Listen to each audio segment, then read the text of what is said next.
show must go on, ika nga. Kaya kahit paos at may sakit, itinuloy pa rin ni Regine Velasquez Alcacid ang kanyang anniversary concert na Silver. Sa kabila nito, buong buo ang suporta ng fans at celebrity friends sa nag-iisang Asia Songbird. At babawi raw si Regine sa isang libreng concert. Makichika kay Kata Tibayan. Jump pa ka SM Mall of Asia Arena noong Biyernes ng gabi para sa Silver Concert ng Asia Songbird na si Regine Velasquez.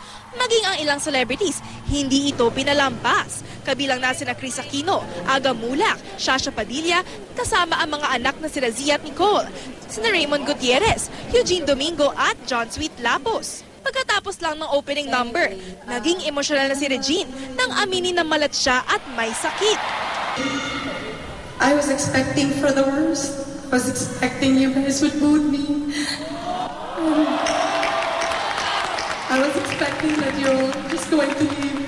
Pero ang solid fans ni Regine, buo ang tiwala sa kanilang idol. Pinasaya ni Regine at ng kanyang celebrity guest performers ang audience.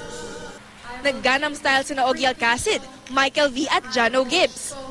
Kinaya rin ni Regine makipag-duet sa impersonator niyang si Anton Diva sa hit na On the Wings of Love. Si Regine, tila pambuwis buhay ang performance na lumambitin sa ere.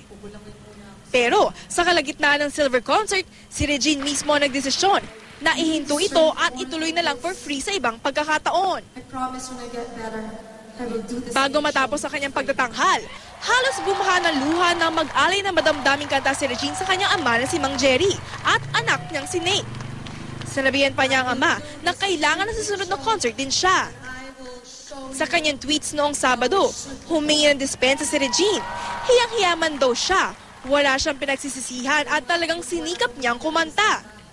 Nangako siyang ibibigay ang show na nararapat para sa kanyang mga tagahanga sa nakatakdang panahon. Sa panayam ng Hot TV kahapon, inamin ni Regina nung unay muntik na niyang kanselahin ang concert. Nagpapasalamat si Regine na sa halip na madismaya, naintindihan daw siya ng fans. Nangako si Regine ng free concert para sa kanyang fans kapag bumuti na ang kanyang kondisyon.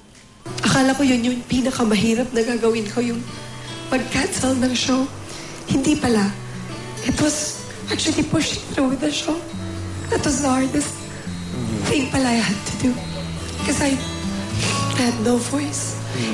I think it was God telling me na I'm not gonna give you back your voice, but I will give you something better. The love that I got from my audience that night. Yes. Yes. It's very humbling. Yes. Katatibay na updated sa showbiz happenings. Yes, I did that.